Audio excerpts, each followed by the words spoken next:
De retour. Donc voilà, donc j'ai procédé au réglage qui me convient, c'est-à-dire que j'ai choisi de décaler mes fréquences USB LSB de 2,5 kg par rapport à la fréquence centrale que j'ai déterminée du filtre à quartz. Donc je l'ai fait il y a un petit moment, je vais voir si ça bougeait. Donc normalement en USB je vais avoir 10 mégas 737 620 et côté LSB 10 mégas 732 620. On va regarder ce qu'il en est. Hop. On mesure, là je suis sur LSB. Alors, qu'est-ce que ça donne?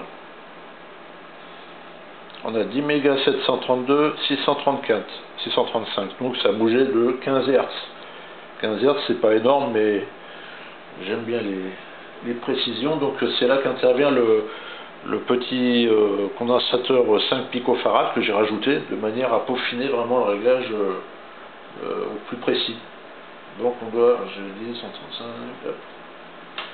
Allez, j'ai pas mis mes lunettes. Donc là on va descendre un petit peu, on voit le tournevis, il a tendance à... Là je vois un peu, rien de bien méchant. Oula, on était un peu loin là. Je retire le tournevis. Hop, c'est pas bon.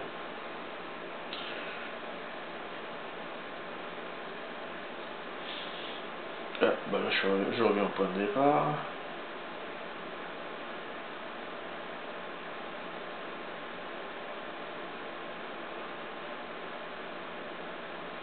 « 605, 15 mégas, 629, ah, ça monte,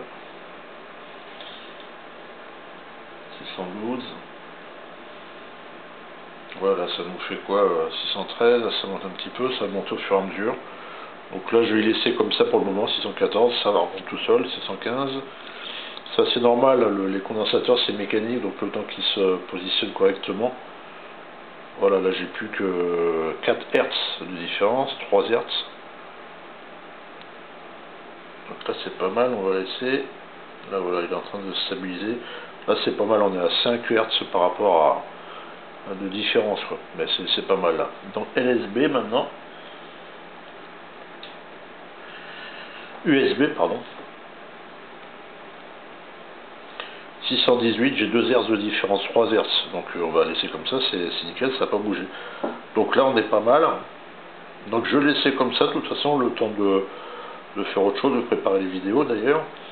Et oui, tout à l'heure j'ai fait un petit lapsus sur l'autre vidéo, je parlais de fréquence mètre, qu'il y avait besoin de ces fréquences-là pour paramétrer fréquence mètre. Non, c'est pas fréquence mètre, c'est le synthétiseur de fréquence. Donc le VFO à synthèse de fréquence, donc il lui faudra la valeur du filtre à quartz, sa valeur centrale, et le décalage qu'on aura besoin de 2,5 kg en l'occurrence. Donc ça, ces deux valeurs, il les faudra pour paramétrer le VFO à synthèse de fréquence et non pas le fréquence mètre. Quoique il y a des fréquences mètres, si vous avez un fréquence mètre en plus d'un VFO par exemple, il lui faut aussi souvent cette valeur pour le paramétrer. C'est ce qui est le cas sur le TRX monobande que j'ai construit avec un VFO analogique. Donc lui, le fréquence mètre, il a besoin de ces deux paramètres aussi pour paramétrer, pour qu'il puisse prendre en considération le décalage de fréquence qu'il doit avoir. Voilà pour les réglages. Tout ce qui est VXO, USB, LSB, c'est bon. On a pu déterminer la fréquence centrale. Donc ça, c'est à conserver.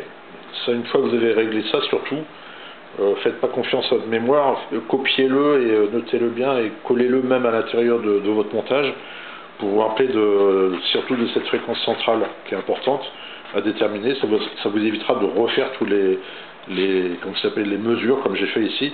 Une fois que c'est fait, celle-là, elle va pas bouger. Ça bougera pas. Ce qui peut bouger, c'est avec le temps un peu le truc, mais ça sera vraiment au début, parce qu'après c'est stable, hein, comme je l'ai dit, sur le TRX 8 bandes, l'USB, elle n'a pas bougé, elle est vraiment nickel. Ça bouge simplement à l'allumage, c'est l'histoire de 2 minutes, peut-être 2-3 minutes maximum, où il est décalé de 200 Hz, ce qui n'est pas grand chose, en dessous. Donc il se recale tout seul, et dès qu'il a bonne température, il ne bouge plus. Voilà, donc là c'est le montage aussi que j'ai pondu avec un NE612 détourné pour en faire un oscillateur, c'est vraiment un truc, c'est le top. Si vous voulez vraiment avoir un oscillateur vraiment précis qui bouge pas, c'est un petit montage que j'ai imaginé, quoi. Et vraiment qui fonctionne vraiment très bien. C'est vraiment un truc, si vous avez besoin de quelque chose de très précis qui est bien stable, n'hésitez pas, vous pourrez constater quand je mesure, ça bouge pas, quoi. C'est vraiment, c'est pas mal du tout, quoi. Voilà pour les réglages du VXO. Bah, maintenant on va passer au reste. Donc on a la partie réception, la partie émission. Bon, on peut commencer par l'une ou par l'autre. Déjà la réception ça fonctionne, mais j'ai pu constater qu'il y a un petit souci avec le contrôle automatique de lien. La diode rouge ne s'allume pas, donc il doit y avoir un petit souci, mais pas grand chose. Sinon la chaîne réception, on l'entend, ça souffle. Si ça ne fonctionnerait pas, on n'aurait pas de souffle.